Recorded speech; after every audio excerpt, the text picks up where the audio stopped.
আরও একটি অসহায় পরিবারের পাশে দাঁড়ালো স্বপ্নবাস ফাউন্ডেশন শৈলকুপা। প্রায় বছরখানেক আগে আয়ের একমাত্র অবলম্বন চুরি হয়ে যায় সাহেব আলীর। এরপর থেকে চরম মানবতার জীবনযাপন করছিল শৈলকুপা উপজেলার বারুইপাড়া গ্রামের সাহেব আলী।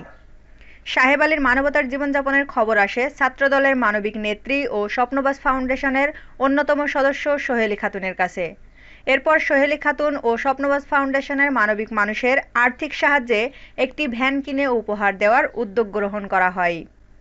শুক্রবার বিকালে স্বপ্নবাস ফাউন্ডেশনের এক ঝাঁক মানবিক মানুষ অসহায় সাহেব আলীর উপহারটি তার বাড়িতে পৌঁছে দেয়। এ সময় স্বপ্নবাস ফাউন্ডেশনের মানবিক যোদ্ধারা বলেন, আমাদের একজন সহযোদ্ধা আছে, সহযোদ্ধা শেলি খান, উনি আমাদেরকে এই তথ্যটা দিয়েছেন। পাশে একজন অসহায় মানুষ আছে, তার আসলে একদিন না খেটে খেলে তার সংসার চলে না। সেই ধারাবাহিকতায় আমরা আসলে যদি এক মাসের খাবার দিই, এক মাস পরে সে কি করবে।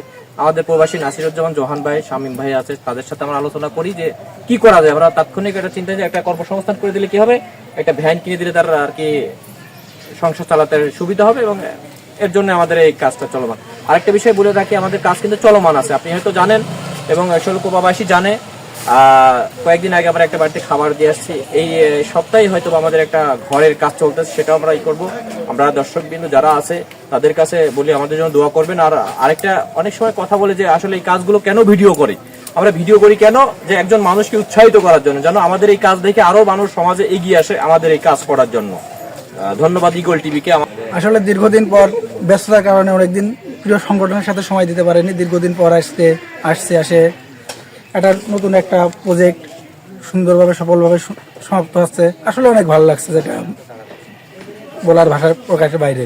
আসলে এই যে তরুণ এবং প্রবাসীদের সমন্বয় আমাদের যে শৈলকুপা স্বপ্নবাস ফাউন্ডেশন, ধারাবাহিকতায় প্রতিনিয়ত অনেক মানবিক কাজ করে যাচ্ছে। বিভিন্ন কারো বাসায় যদি খাবার না থাকে, খাবার নিয়ে ছুটে চলে যাচ্ছে এই তরুণরা।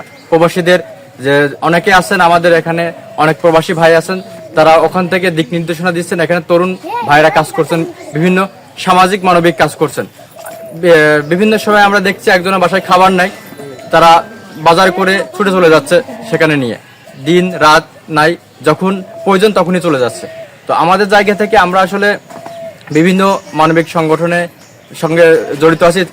তার ধারাবাহিকতা আমাদের একটা সবথেকে প্রিয় একটা সংগঠন স্বপ্নবাস ফাউন্ডেশন, এখানে আসলে দীর্ঘদিন ধরে কাজ করছে, অনেক ভালো লাগছে।